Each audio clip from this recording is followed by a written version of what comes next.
আমি আর আমার বোন একসাথে বড় হয়েছি।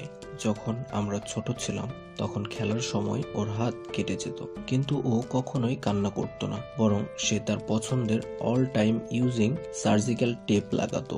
যখন আমরা স্কুলে পড়তাম তখন ও একবার ফেল পড়েছিল, কিন্তু এইবারও সে কান্না করেনি। সে আমাকে সবসময় হাসানোর চেষ্টা করত, আর তাই সেদিন ও আমাকে বলেছিল যে 1 বছর আর নতুন করে কিছুই পড়তে হবে না। কতটা মজা হবে, তাই না ভাইয়া?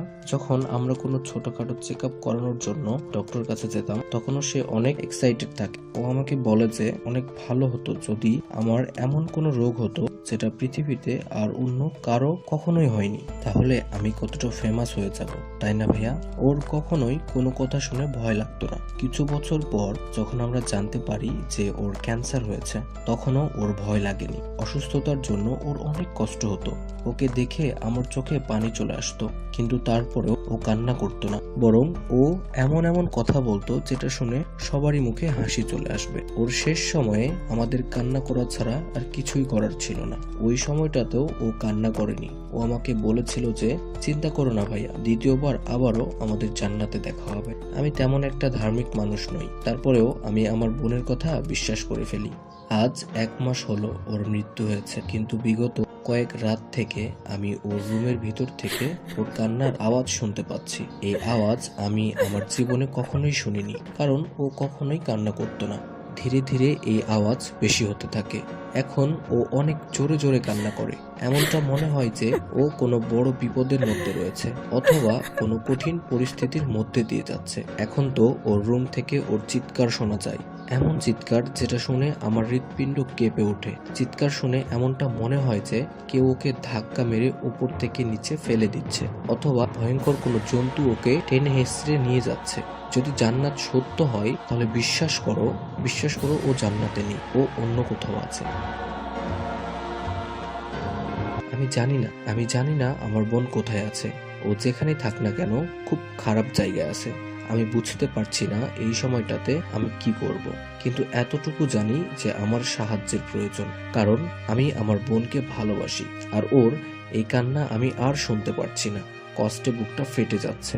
আমি ভূত, প্রেত, আত্মা হিসেবে বিশ্বাস করি না, কিন্তু তারপরেও আমি বেশ কয়েকজনকে এই ব্যাপারে বলি, যাতে কোনো একজন আমাকে সাহায্য করে। আমার এক বন্ধু আমাকে ফোন দিয়ে একটা মানুষ সম্পর্কে বলে, যার নাম জন।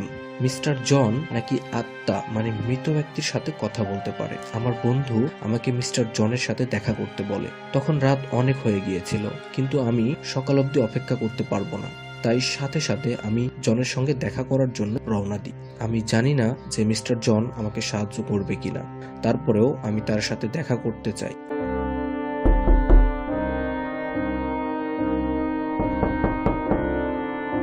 আমি মিস্টার জনকে সবকিছু খুলে বলি।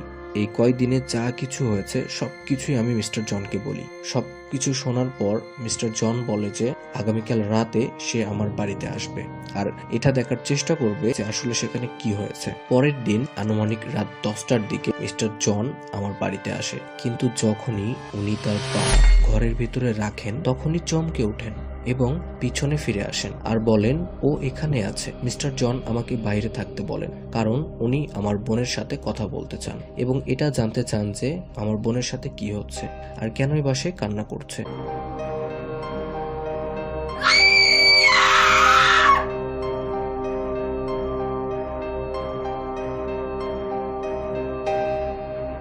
একটু পরেই মিস্টার জনের আওয়াজ শুনে আমি দৌড়ে ভিতরে যাই। মিস্টার জন আমাকে বলেন যে ও মন খারাপ করে আছে আর ও আমার সাথে কথা বলতে চায় না, কিন্তু আমি এটা বুঝতে পারলাম যে তোমার বোন কোনো পেরেশানির মধ্যে নেই, কিন্তু তারপরেও ও কেন কান্না করছে এটা আমি বুঝতে পারছি না। আমি মিস্টার জনকে বলি যে আপনার আরো একবার চেষ্টা করা উচিত, হয়তোবা এইবার সে আপনার সাথে কথা বলবে।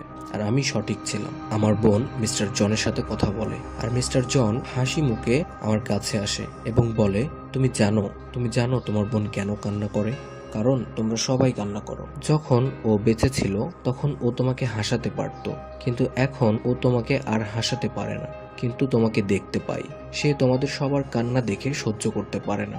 যখনই ফেরেশতারা ওকে নিতে আসে ও কান্না করে, চিৎকার করে, কারণ তোমাদের কান্না সে সহ্য করতে পারে না। মিস্টার জন আমাকে বলে, তোমাকে কান্না বন্ধ করতে হবে, তোমার বোনকে বিদায় জানাও আর জীবনে এগিয়ে যাও। এই সব কিছু বলে মিস্টার জন সেখান থেকে চলে যায়। কিন্তু আমি রাতভর এটাই ভাবতে থাকি যে কেউ কাউকে কি করে এতটা ভালোবাসতে পারে, এত পরিমাণে ভালোবাসা যে কিনা মৃত্যুর পরেও কান্না করে। বিশ্বাসই হয় না যে একজন বোন তার ভাইকে এতটা ভালোবাসে। আমি না চাইলেও কান্না করে দিতাম। আমি ঠিক করেছিলাম আর কান্না করব না, তারপরেও আমার চোখে পানি চলে আসতো। কিন্তু এখন আমি আর কান্না করব না। 15 দিন হয়ে গেল, মিস্টার জন ঠিকই বলেছিল। এখন আমি আর কোনো আওয়াজ শুনতে পাই না। আমার বোন সেই জান্নাতে চলে গিয়েছে যেখানে সে যেতে চেয়েছিল।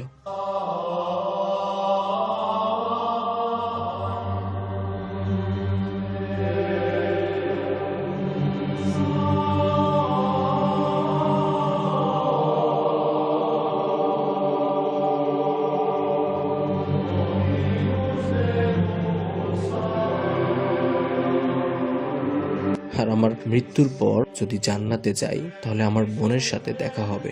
ঠিক ওই রকমই একে অপরকে হাসাতে থাকবো, যেমনটা আগে করতাম। হ্যালো বন্ধুরা, এরকম একটা চমৎকার ভালোবাসার জন্য চ্যানেলটাকে সাবস্ক্রাইব করো আর বেশি বেশি বন্ধুদেরকে শেয়ার করে তাদেরকেও দেখার সুযোগ করে দাও। ধন্যবাদ সবাইকে।